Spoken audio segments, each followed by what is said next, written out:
तो वाल्मीकि रामायण में अरण्य कांड में हमने 42 सर्ग तक किया था, जिसमें रावण और मारीच आते हैं राम के आश्रम के पास।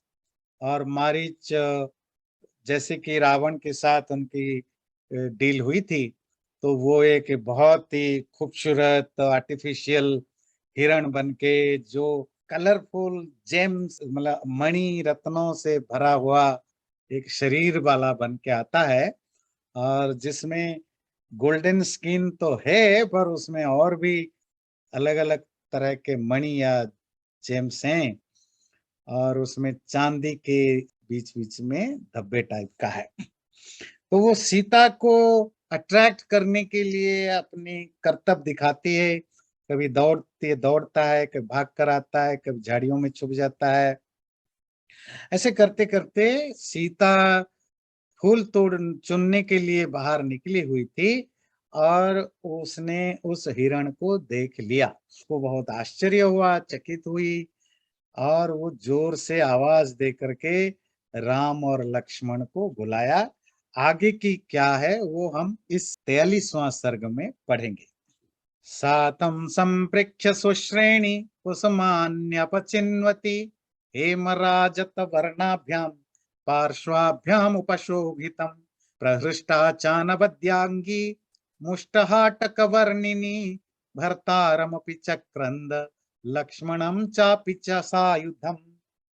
इस तरह सीता फूलों को चुनती हुई जब उस सुंदर से हिरण को देखा, तो जिसके दोनों तरफ सोने और चांदी के वर्णों का था, ऐसा देख करके सीता, जो मुष्ट हाटक वर्णिनी, हाटक कहते हैं सोना, सोने के संस्कृत में बहुत सारे शब्द होते हैं, और मुष्ट कहते हैं प्योर, है ना, शुद्ध सोना जैसे देखने वाली सीता भर्तारमपि चक्रंद, अपनी पति को जोर जोर से बुलाने लगी।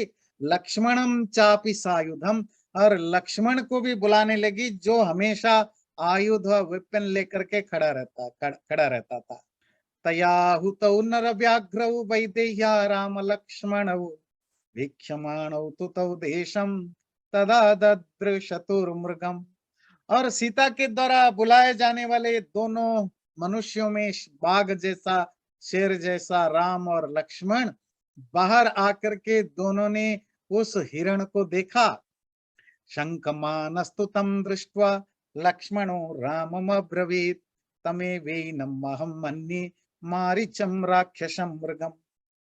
पर लक्ष्मण ने जैसे ही देखा, उसको डाउट हुआ, और बड़े सस्पेक्टेड विजडम के साथ, अपनी संदिग्ध बुद्धि के साथ उसने राम को कहा, मुझे लगता है भैया ये हिरण नहीं है, ये मारीच राक्षस मृग के रूप में आया है। ये मारीच राक्षस बहुत प्रसिद्ध है, इस तरह के अलग अलग पशुओं का रूप लेकर के राजाओं को और ऋषियों को छल करके मारता है। चरन्तो मृगयाम हृष्टाः पापिनोपाधिना वने अनेन निहता राजन् राजानः कामरूपिणा अस्य मायाविदो माया मृगरूपमिदं कृतं भानुमत् पुरुष व्याघ्र गंधर्वपुर सन्निभम्। मृगया के लिए, मृगया कहते हैं शिकार, शिकार के लिए आने वाले जो राजा लोग होते हैं, उन सबको इस पापी मारीच ने अपना रूप बदल करके इनको फंसाता था, और फिर बाद में इनको मार डालता था, और इसको कोई समझ नहीं पाता था। और इसकी ये माया है। गंधर्वपुर या गंधर्व नगरी, द सिटी ऑफ गंधर्वाज, ये जनरली उसको कहा जाता है, जो एक्चुअली एग्जिस्ट नहीं करता, पर इट सीम्स कि वहां बहुत बड़ी सिटी है। इसको गंधर्व नगरी या माया नगरी कहते हैं। तो इस माया नगरी के तरह ये मारीच हिरण के वेश में, जो एक्चुअली हिरण नहीं है, रूप बदलता है और शिकार करने आए राजाओं को मारता रहा है। मृगो ह्येवं विधुरत्न विचित्रो नास्ति राघव जगत्याम जगति नाथ माया ऐसा ही न संशयः। भैया ऐसा हिरण कभी होता नहीं जो जो जेम्स या मणियों से जड़ा हुआ हो। आप तो राजा हैं, आपको कोई डाउट होना ही नहीं चाहिए, माया है, ये इल्यूजन है, ये फरेब है, ये छल है, ये डिसेप्शन है। एवं ब्रुवाणं काकुत्स्थं प्रतिवार्य शुचि स्मिता उवाच सीता संहृष्टा कर्मणा हृतचेतना। जब लक्ष्मण ऐसा राम को कह ही रहा था, तब सीता ने मुस्कुराते हुए उनको चुप कराया, लक्ष्मण को। बोले नहीं नहीं, ऐसा नहीं है। और वो क्यों ऐसा नहीं है बोला? वाल्मीकि लिखते हैं चर्मणा हृत चेतना, जिसकी कॉन्सियसनेस, जिसकी जो डिस्क्रिमिनेटिव पावर, विवेक शक्ति उस हिरण के चमकीले चर्म के द्वारा हरी ली गई थी, जिसकी बुद्धि भ्रमित हो गई थी, ऐसे सीता ने लक्ष्मण को रोक करके बोला, आर्य पुत्र, आर्य का पुत्र, आर्यमल श्रेष्ठ रेस्पेक्टेबल दशरथ के पुत्र राम, अभिरामो सौ मृग, ये हिरण बहुत ही मनोहरी है, अट्रैक्टिव है, हरति में मन, मेरे मन को तो मोह लेता है। आनयनम महाबाहो, आप बड़े ताकतवर है, महाबाहु हैं, इसको लेकर आओ, क्रीडार्थम नो भविष्यति, ये हमारे खेलने के लिए काम आए। यह आश्रम पदे अस्माकं बहव पुण्य दर्शनः मृगाश्चरन्ति सहिता अमरा सुमरास्तथा। और हमारे आश्रम पद में, अर्थात इस पद कहते हैं स्थान, प्लेस, हमारे इस आश्रम में बहुत सारे सुंदर सुंदर और बड़े पवित्र दिखने वाले हिरण इधर उधर घूमते रहते हैं। वो हिरण की अलग अलग कैटेगरी है, सुमरा जो एंटेलोप्स होते हैं, चमरा जो याक्स कहते हैं, बहुत खूबसूरत मन को मोहने वाले बियर्स भी होते हैं, भालू भी होते हैं, ऐसे हिरण जिनमें वो धब्बा लगा हुआ होता है, वानर मंकीज बंदर भी होते हैं, और किन्नर वो भी एक तरह के जंगली जानवर यहाँ होते हैं, बड़े खूबसूरत खूबसूरत होते हैं। पर न चास्य सदृशो राजन दृष्ट पूर्वो मृगोमया, ऐसा हिरण तो मैंने कभी नहीं देखा महाराज। अपने तेज से, क्षमया, परवीरेंस, दीप्तिया, अपनी ग्लिटरिंग से, ये मृग तो, ये हिरण तो सबसे अनोखा है। इसकी पूरा शरीर बड़ा विचित्र, मतलब कलरफुल है। इसके कहीं नीला रंग का मणि टाइप का, कहीं येलो कलर का, कहीं पर्पल कलर का, अलग अलग टाइप के मणियों से सजाया हुआ ये लगता है। द्योतयन वनम अव्यग्रम शोभते शशिशन्निव, पूरे जंगल को रोशन करता हुआ भागता है, ऐसा लगता है रात को मानो चांद उगा हुआ। अहो रूपम अहो लक्ष्मी स्वर संपच्च शोभना मृगोद्भुत विचित्रांगो हृदयम हरति वमे। क्या रूप है, फॉर्म है इसका, क्या लक्ष्मी, क्या सुंदरता है इसमें, स्वर संपच्चर, क्या प्यारा आवाज है उसकी, ये बड़ा अद्भुत हिरण है। ये विचित्रांग, बड़े बड़े बहुत बहुत कलरफुल अंग वाला है, मेरे दिल को तो वो हर लेता है। यदि ग्रहणम अभ्येति जीवन्नेव मृगस्तव आश्चर्यभूतम भवति विस्मयम जनयिष्यति। अरे अगर आप उसको जिंदा पकड़ लिया तो ये हमारे लिए बड़ा वंडरफुल होगा, आश्चर्यभूत होगा। समाप्त वनवासानाम राज्यस्थानम चन पुनः, जब वनवास खत्म हो जाएगा ना 13 से 14 साल का, फिर हम राज्यस्थ होंगे, अयोध्या में राजा बनेंगे। अंतःपुर विभूषार्थो, और ये हमारे अंतःपुर रानी महल का शोभा बढ़ाएगा ये मृग हिरण। सब देखेंगे, देखो सीता के महल में क्या हिरण है, दुनिया का अजूबा हिरण है। भरतस्यार्य पुत्रस्य शश्रुणाम मम च प्रभु मृग रूपमिदं व्यक्तम विस्मयम जनयिष्यति। और ये जो मेरा हिरण होगा, ये भरत का, और जो मेरे सास ससुर हैं उनका, सबके लिए विस्मयकर बनेगा, वंडरफुल होगा। हर कोई कहेगा देखो सीता का हिरण ये है ना, बाकी सबके हिरण तो सामान्य हिरण होंगे, मेरा हिरण सबसे बढ़िया होगा। जीवन यदि ते अभ्येति ग्रहणम मृग सत्तम आजिनम नरशार्धूल रुचिरम में भविष्यति। और अगर आपने इसको जिंदा नहीं पकड़ पाया, जीवन जीते जी नहीं पकड़ पाया, तो भी मार के पकड़ लेना। क्यों? उसका जो अजीन होगा, उसका जो स्किन होगा, वो भी बड़ा प्यारा होगा, उसकी चमड़ी भी बड़ी प्यारी होगी। निहतास्य सत्वस्य जाम्बुनदमयस्त्वचि शष्पभृत्स्याम विनीताया मिच्छाम्यहम उपासितुम। और इसका जाम्बुनद, सोने को जाम्बुनद भी कहते हैं। देखिए अभी अपने हाटक पढ़ा, जाम्बुनद पढ़ा, ये सब गोल्ड के अलग अलग नाम है। ये जो गोल्डन सोने के इसकी चमड़ा है, स्किन है, मरे हुए जानवर अगर ये मरा भी जाए तो उसकी स्किन लाओगे तो मैं क्या करूंगा, वो घास फूस के ऊपर इसको बिछा करके उसके ऊपर बैठूंगी। कामवृत्तम इदम रौद्रम स्त्रीणाम असदृशम मतम वपुषा त्वस्य सत्वस्य विस्मयो जनितो मम। मैं समझ रही हूं राम कि स्त्रियों का मतलब जो मैं आपके सामने बोल रहा हूं ना, जो मेरी इच्छाएं हैं, इट साउंड्स वेरी टेरिबल, पर क्या करें, स्त्रियों की इच्छाएं कभी कभी टेरिबल होता है। और पतियों का काम है उसको पूरा कर। मेरे लिए तो ये बड़ा विस्मय, बड़ा आश्चर्य, वंडर पैदा करता है। मैं तो अब इसको मुझे चाहिए ही चाहिए, कुछ भी कर लो। तेन कांचन वर्णेन मणिप्रवर श्रृंगिण तरुणादित्य वर्णेन नक्षत्र पथवर्चसा बभूव राघवस्यापि मनो विस्मयमागतम। उस कांचन, सोना, अगेन अनदर शब्द, वर्ड फॉर गोल्ड, कांचन। और उस गोल्डन कलर का, और जिसकी सिंग, हॉर्न्स, मणि प्रबल, अलग अलग मणियों से बना हुआ है, ऐसे हिरण का, जो कि जवान सूरज, अभी अभी उगते हुए सूरज के वर्ण जैसा है, ऐसे हिरण को देख करके सीता तो छोड़िए, राघव राम के मन में भी आश्चर्य पैदा हो गया। एवं सीता वच श्रुत्वा तम दृष्ट्वा मृगम अद्भुतम। और सीता की ये बातें सुनकर, और ये अद्भुत, वंडरफुल, अनप्रेसिडेंटेड हिरण को देख करके राम ने भी बोला, लोभितस्तेन रूपेण सीतया च प्रचोदित उवाच राघवो हृष्ट भ्रातरम लक्ष्मणम बचा।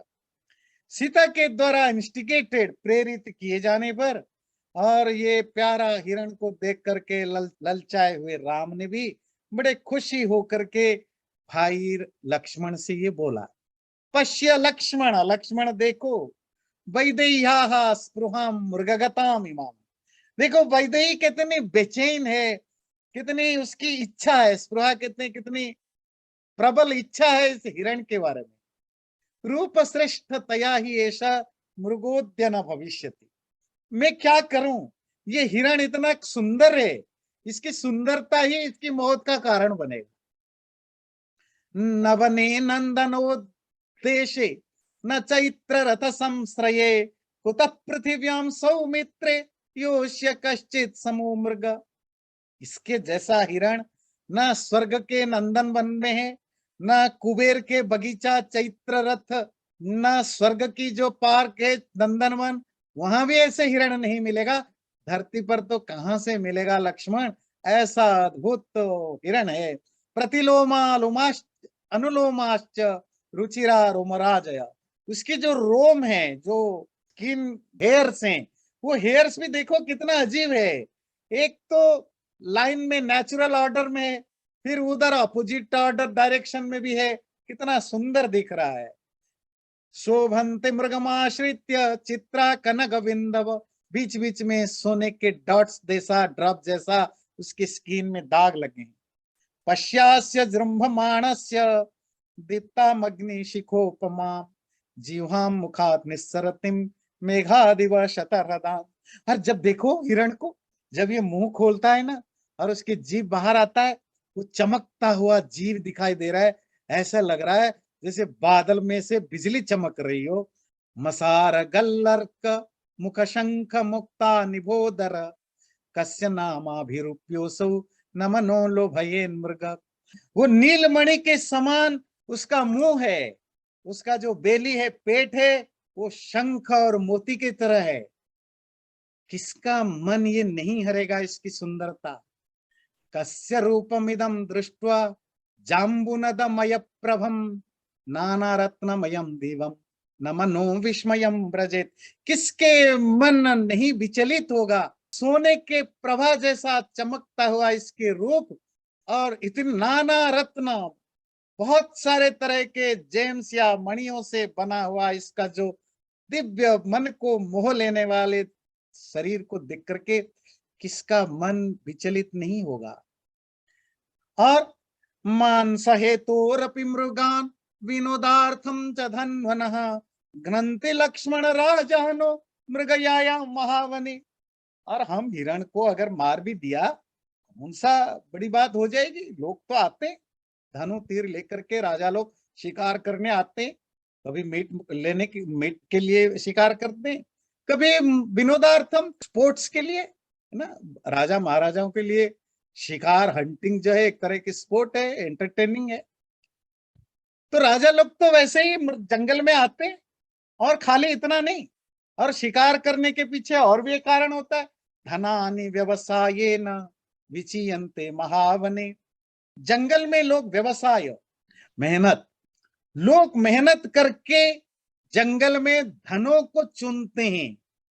किस तरह के धन? यही धातव, अलग अलग तरह के मेटल्स, मणि रत्न, अलग अलग तरह के जेम्स, अलग अलग तरह के स्टोन्स, और ये जो रेयर एनिमल्स होते हैं उनके सींग, उनके हड्डी, उनके स्किन, ये सब राजाओं की ट्रेजरी में भरे रहते हैं, और राजा का एक तरह का ये रेवेन्यू बनता है, उनकी एक सोर्स ऑफ इनकम बनता है। तत्सारम अखिलम नृणाम धनम निचय वर्धनम मनसा चिंतितम सर्वम यथा शुक्रस्य लक्ष्मण। तो जंगल का है लक्ष्मण, जंगल का जो सार है, ये जो मिनरल, जो खनिज पदार्थ हैं, ये संपत्ति राजा के ट्रेजरी को बढ़ाने के लिए हेल्प करता है। और ऐसा हमें शुक्र नीति, जो जो राजनीति पर ग्रंथ लिखने वाले शुक्राचार्य का कहना है कि राजाओं की अपनी राजस्व या ट्रेजरी भरने के लिए उनको जंगल में जा करके इस तरह के स्टोन्स, जेम्स, एनिमल्स की प्रोडक्ट, इनको कलेक्ट करते रहना चाहिए। वो बाय नेचर आपके काफी सारे ट्रेजरी में धन संपत्ति भरती। पहले जमाने में जैसे आज भी हम गोल्ड और बाकी चीजों के लिए करते हैं। अर्थीयेन अर्थकृत्येन सम्रजति अविचारयन् तमर्थमर्थशास्त्रज्ञ प्राहुरर्थ्याश्च लक्ष्मण। अरे लक्ष्मण, जो मैटेरियलिस्टिक होते हैं, मतलब राजा लोग जो धन इकट्ठा करने में इंटरेस्ट रखते हैं, वो कभी कभी थॉटलेसली, विचार बिना सोचे समझे पैसा कमाते रहते हैं। और इसको जो अर्थज्ञ है, अर्थशास्त्रज्ञ, मतलब जो इकोनॉमिस्ट है, वो उसी को मैटेरियल वेल्थ कहते हैं। राजा के लिए मैटेरियल वेल्थ जरूरी है, इसलिए हिरण मारना कोई बड़ी बात नहीं है।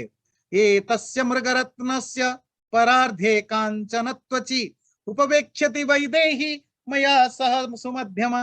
और अगर ये हिरण मर भी जाए तो इसकी जो सोने की चमड़ा है, स्किन है, उस पर, जैसे सीता को भी इच्छा है उस पर बैठने की, तो सीता मेरे साथ उसमें बैठेगी।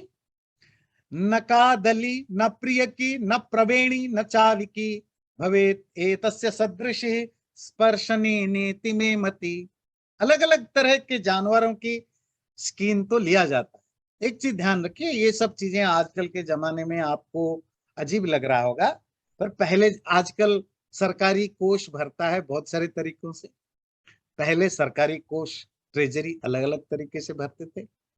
टैक्स, कहाँ मिनरल्स इतने मिलते थे, तो उनके अपने अपने तरीके होते थे भरने के लिए, गोल्ड, जेम्स। और दूसरा, अभी जो एक इंटरेस्टिंग बात कह रहा है, स्किन पर बैठना। देखिए आजकल आपके पास बढ़िया बढ़िया वो गद्दे होते हैं, है ना, काउचेस होते हैं, मैट्रेस होते हैं, बहुत मखमली मुलायम। प्राचीन काल में इतने सारे तो ऑप्शन नहीं होते। तो सबसे जो आरामदायक जिसमें आपको मिले वो कौन होते थे? जो स्किन वाले होते थे, क्योंकि स्किन के ऊपर जो बाल वगैरह होता था वो नरम होता था, बैठने में आराम। ऋषि मुनि लोग भी उसी में बैठते थे जिनको लंबा बैठना होता है। तो उस समय यही सॉफ्ट आसन का काम कर रहा था। नहीं तो आप घास फूस से बनाएंगे, उस पर बैठेंगे, है ना, या जमीन पर बैठेंगे। तो उस समय की ये इसी तरह की कल्चर या इकोनॉमी इसी तरह की बनती थी। उस दृष्टि से आप इसको देखिएगा।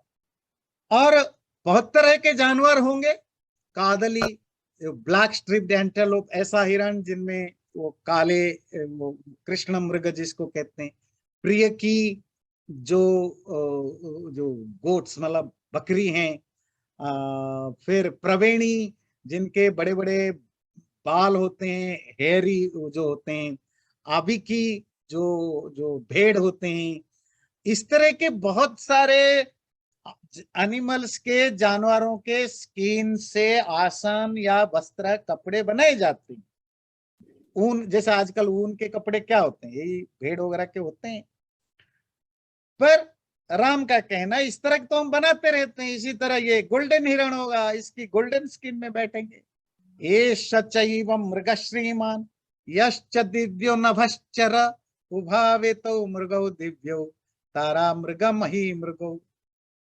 देखो लक्ष्मण, ये जो बड़ा खूबसूरत श्रीमान खूबसूरत हिरण है, मृग, और एक आकाश में एक वो क्या कहते हैं उसको, मृगशीरा नामक नक्षत्र है, स्टार है। वो मृगशीरा नक्षत्र भी बड़ा प्यारा होता है, देखने में बड़ा खूबसूरत लगता है।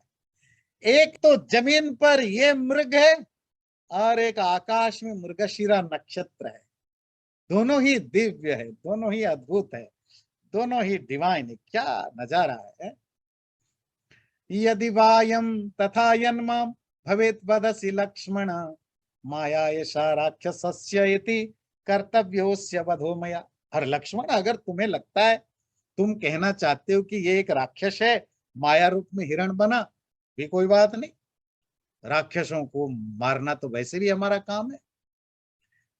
एतेन हि नृशंसेन मारीचेन कृतात्मना वने विचरता पूर्वम हिंसिता मुनि पुंगमा। और तुम ही कह रहे हो, इस मारीच ने पहले बहुत सारे ऋषियों को, राजाओं को मारा है, तो इसको हम मार देंगे। एक बड़ा ह्यूमन नेचर को इसमें ऑब्जर्व करिए, राम के इस बातचीत के थ्रू। बड़ा इंटरेस्टिंग ह्यूमन नेचर है। पत्नी सीता ने जिद्दी पकड़ ली, ये मुझे चाहिए। और राम को अपनी पत्नी बड़ी प्यारी है, पत्नी के कहने पर कुछ भी करने को तैयार है। लक्ष्मण राम को सच्चाई बता रहे हैं, और राम अपनी पत्नी को जस्टिफाई करने के लिए क्या क्या, मतलब अजीब अजीब तर्क और वितर्क दे रहे, सिर्फ लक्ष्मण को चुप कराने के लिए। क्योंकि सीता का मन रखना, पति का जो दिल है ना, प्रेमिक का जो दिल है, वो कुछ नहीं देखता, वो अंधा हो जाता है। तो ये जो ह्यूमन नेचर को समझिएगा, वो कोई भी हो, राम हो, लक्ष्मण हो, हम हो, आप हैं, ऐसा नहीं कि राम कर रहा है, आप भी करेंगे, मैं भी जिससे भी आप प्यार कर, जहां भी इमोशन हावी होगा, आप अपनी रैशनैलिटी को भी इमोशन को जस्टिफाई करने के लिए यूज करेंगे। उत्थाय बहवो येन मृगयायाम जनाधिपा निहिता परमेश्वासा तस्मात् बध्यस्त्वयं मृग। इसलिए लक्ष्मण देखो, तुमने ही कहा, बहुत सारे राजा लोग आए शिकार करने और इसने सबको मार डाला, तो इसलिए ये मरने लायक भी है।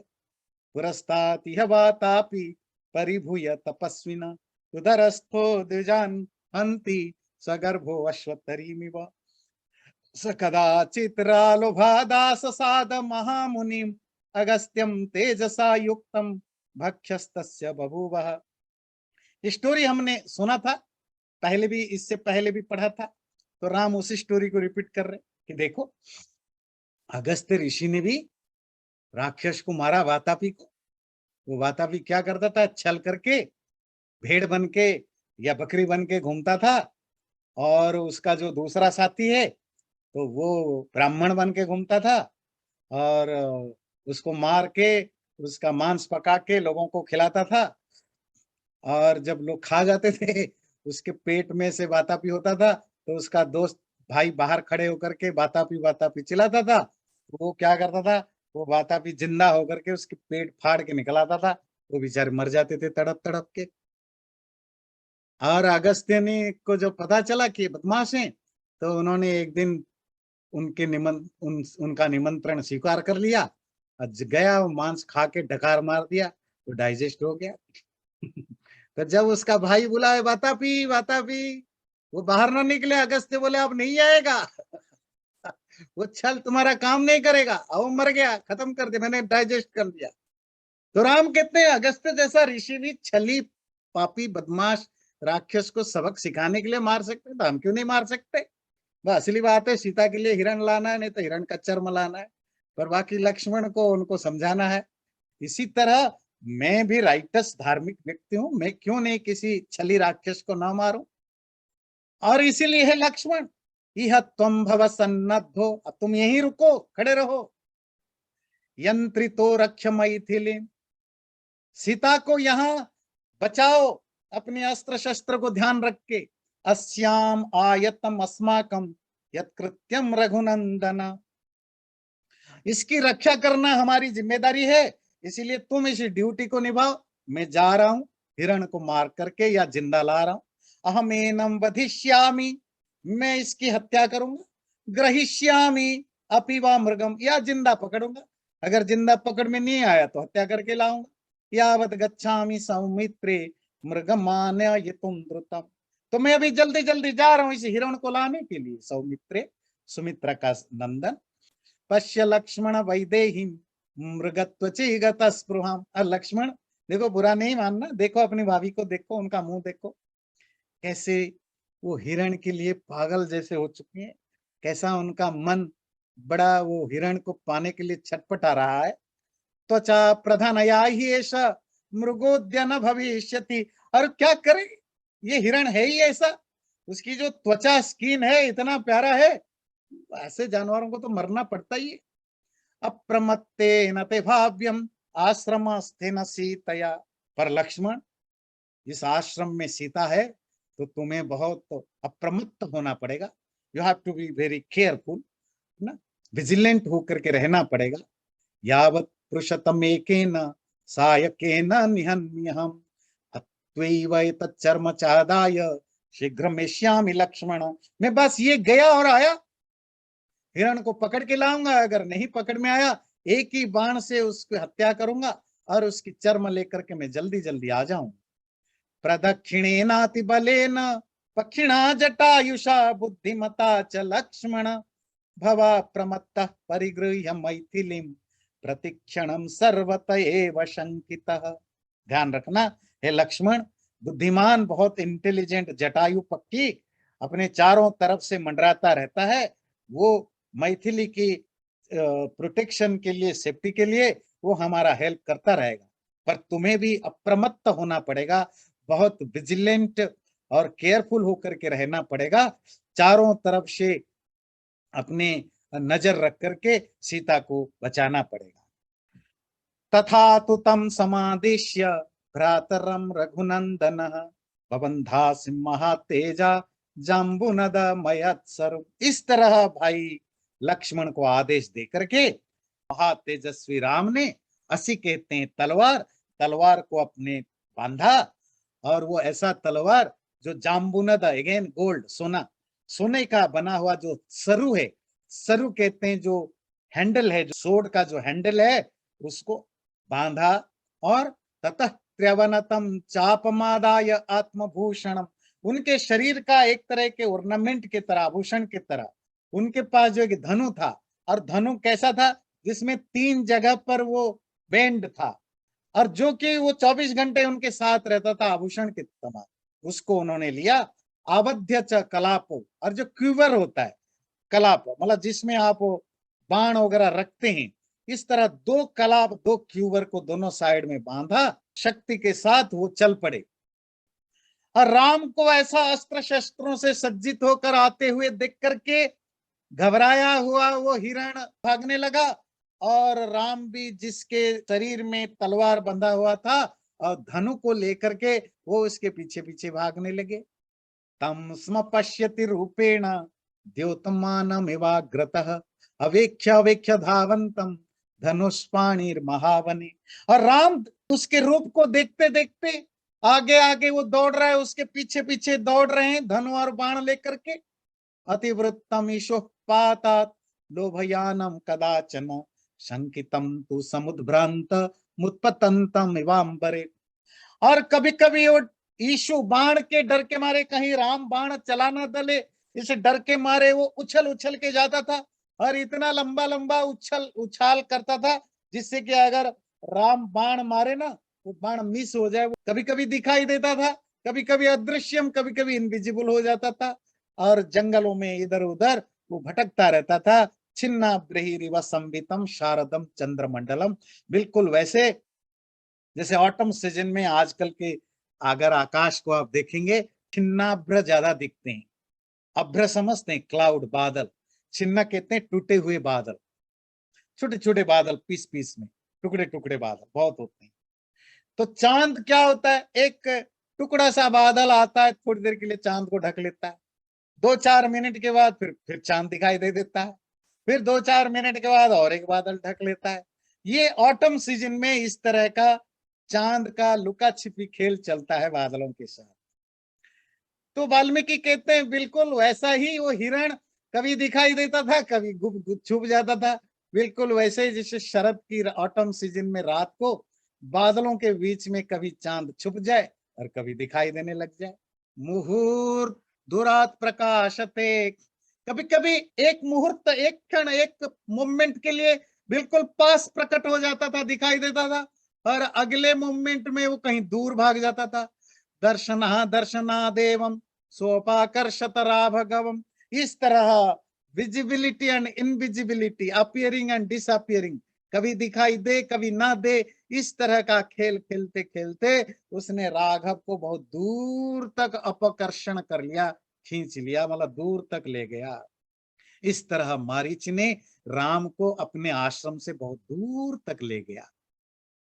अब इतना दूर तक बदमाशी कर रहा है, खेल रहा है, पकड़ में नहीं आ रहा है, तो राम को गुस्सा आया। आसित क्रुद्धस्तु काकुत्स्थ विवशस्ते न मोहित।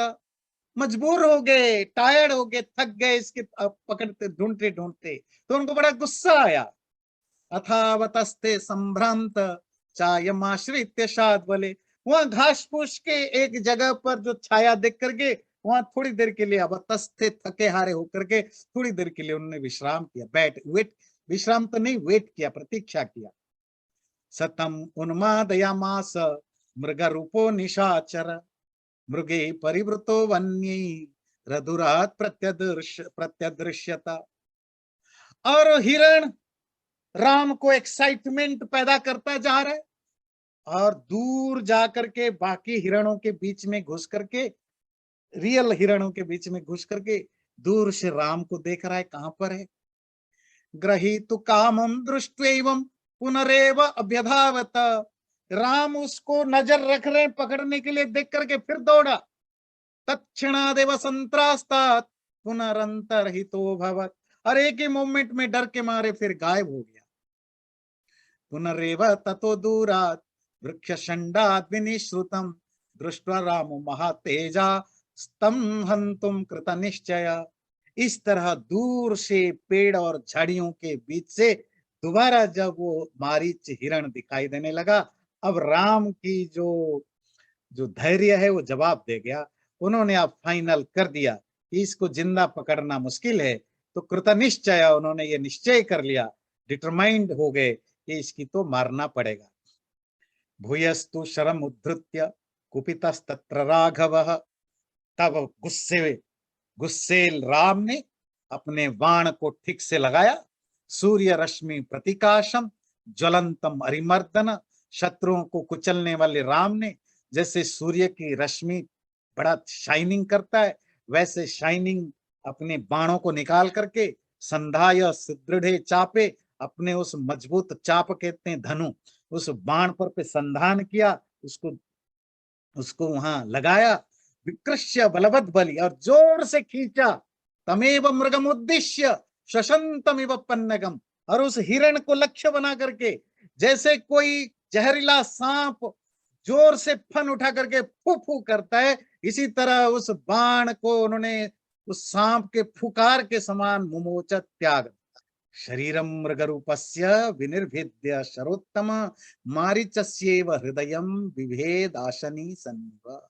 और वो बाण इंद्र के वज्र के समान गया, उस हिरण रूप वाले मारीच के शरीर को भेद करके उसके दिल को छलनी कर दिया। ताल मात्र मथोत्पुलुत्य न्यपतत सशरातुरः। बाण से घायल तड़पता हुआ वो मारीच ताड़ के पेड़ जितना ऊंचा इतना ऊंचा उछला, उछल के जमीन पर धड़म से गिरा। विनदन भैरवम नादम धरण्याम अल्पजीवित। अब थोड़ी सी जान बचा हुआ वो मरीच जोर से चिल्लाया, बिल्कुल डरावनी आवाज निकली। जब वो मरी रहा था, म्रियमाणस्तु मारीचो जहौताम कृत्रिमाम तनु। मरता हुआ उस मारीच ने अपने उस नकली हिरण स्वरूप को त्याग दिया। स्मृत्वा तद वचनम रक्षो दध्यौ केन तु लक्ष्मणम यह प्रस्थापयत सीता शून्यताम रावणो हरे। वो उस राक्षस रावण की बात को याद किया। रावण ने कहा था कि जब तुम मरने वाले होगे, दूर चले जाओगे, तो राम जैसा आवाज निकालना, जिससे कि लक्ष्मण बचाने के लिए राम को भागे, तो सीता अकेली होगी तो मैं हर लूंगा। मारीच को वो बात याद आई। सब प्राप्त कालम अज्ञाय, और मारीच समझ गया कि यही अप्रोप्रिएट टाइम है। ऐसा जान करके चकार च ततस्वनम सदृशम राघवस्य यह हासीते लक्ष्मण। और उसने जोर से आवाज निकाला, रावण राघव जैसा, राम जैसा। क्या बोला? हे सीता बचाओ, हे लक्ष्मण बचाओ। राम की आवाज में, तेन मर्मणि निर्विद्धम शरेणानुपमेन हि मृग रूपम तु तत्यक्त्वा राक्षसम रूपमास्थितः चक्रे ससुमहाकायम मारीचो जीवितम त्यजन। उसकी मर्म में, वाइटल ऑर्गन में, हार्ट में, हृदय में जो बाण घुसा था, उस बाण घुसने के कारण अपने मृग रूप को त्याग करके असली राक्षस रूप में आया हुआ मारीच राम की तरह आवाज करके हा सीता हा लक्ष्मण बोल करके अपने उस विशाल शरीर को त्याग दिया, अर्थात जीवन उसका चला गया, वो मर गया। तम दृष्ट्वा पतितम भूमौ राक्षसम घोर दर्शन।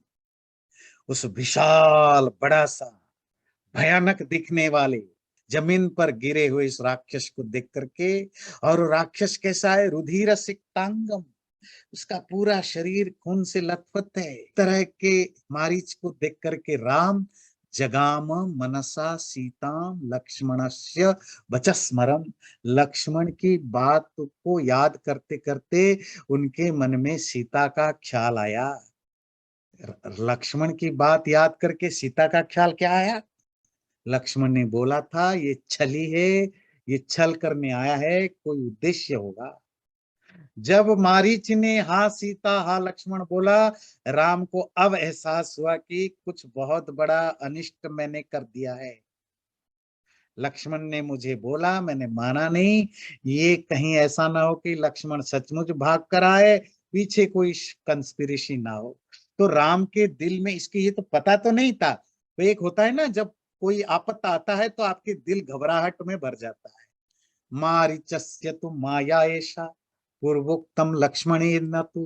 पहले ही लक्ष्मण ने बताया था ये मारीच की माया है। तथा ही अभवच्चाद्य मारीचो यम मया हत। और बिल्कुल वैसा ही हुआ, और वो मारीच मेरे द्वारा मारा गया। पर ये क्या? हासीते लक्ष्मण इति एवं आक्रस्य च महास्वरम ममार राक्षस सोयम श्रुत्वा सीता कथम भवेत। पर ये मरने से पहले ये चिल्लाया, हे सीता हे लक्ष्मण, ऐसे रोते हुए चिल्लाया। तो सीता ये बात सुन के क्या सोच रही होगी, इसके बाद क्या होगा? राम अपने दिमाग में कल्पना कर रहे हैं क्या क्या होगा। जरूर सीता लक्ष्मण को भेजेगी, और लक्ष्मण निकल के आएगा, कोई अकेला तो नहीं पड़ जाए। लक्ष्मणश्च महाबाहु काम अवस्थाम गमिष्यति, ये आवाज सुन करके लक्ष्मण की क्या हालत होगी। इति संचित्य, ऐसा सुन करके धर्मात्मा राम के अंदर रोए खड़े हो गए। तत्र रामम भयम तीव्रम आविवेश विषादजम, और राम के अंदर भी डर पैदा होने लगा, क्या होगा। राक्षसम मृग रूपम तम हत्वा श्रुत्वा च तत्स्वरम, इस हिरण रूप वाला राक्षस को मार करके और उसकी ये जो आवाज, हे सीता और हे लक्ष्मण, सुन करके राम को शोक भी हुआ, दुख भी हुआ और डर भी हुआ। डर किस बात की, सीता का क्या होगा। निहत्य पृषतम चान्यम मांसमादाय राघव त्वरमाणो जनस्थानम ससाराभिमुखस्तदा, तब वो मरे हुए हिरण को छोड़ करके जल्दी जल्दी जनस्थान की ओर भागने लगे। क्यों, अब चिंता है लक्ष्मण जरूर आश्रम छोड़ के बाहर आएगा, तो सीता का क्या होगा। चैनल को सब्सक्राइब जरूर करें और वीडियो अच्छा लगे लाइक भी जरूर करें।